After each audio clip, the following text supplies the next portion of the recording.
Could you please explain which type of financing that you plan for Indonesia in the next year? Yeah, so I think that central to our work program in Indonesia on the climate side is going to be our engagement with PLN.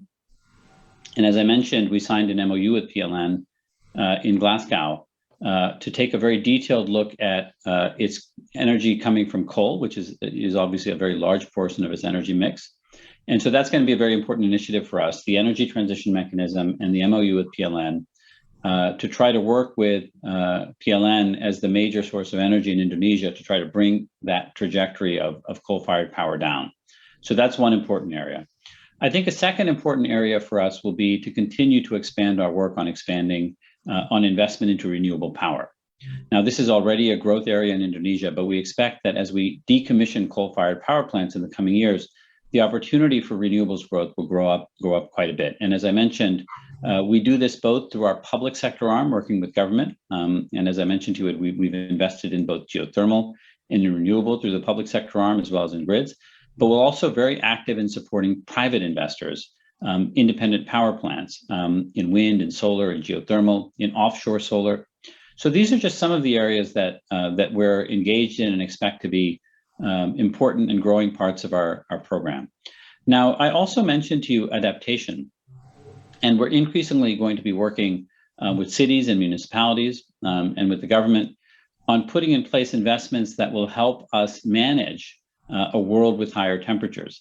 As much as we make an effort to reduce the path of carbon emissions and to stop the worst outcomes in terms of temperature rises, at the same time, we've got to be investing in making our communities and our infrastructure and our societies more resilient in the face of climate change. And that also will be an important area of focus for us in our work in Indonesia. Okay, and could you explain how many percentage for the public sector and for the independent sector in the next year? And does it mean it will be bigger than the last year? Yeah, so I think that historically, ADB everywhere has tended to invest larger amounts in its public sector operations because our origins were, of course, initially as a source of funding for governments. But our private sector business in Indonesia has grown quite a bit. And our intention over time, and particularly in countries that are middle income and approaching upper middle income in the way that Indonesia is, that we should, as the government continues to have more and more sources of financing outside of the official sector, i.e. outside of institutions like us and the World Bank, and can fund itself both locally as well as internationally through the capital markets, that increasingly we should be driving up the percentage of our work that's done on the private sector. Currently, the private sector is somewhere between 10 and 15% of our total operations. But it would be our hope over the next years to continue to drive that percentage up.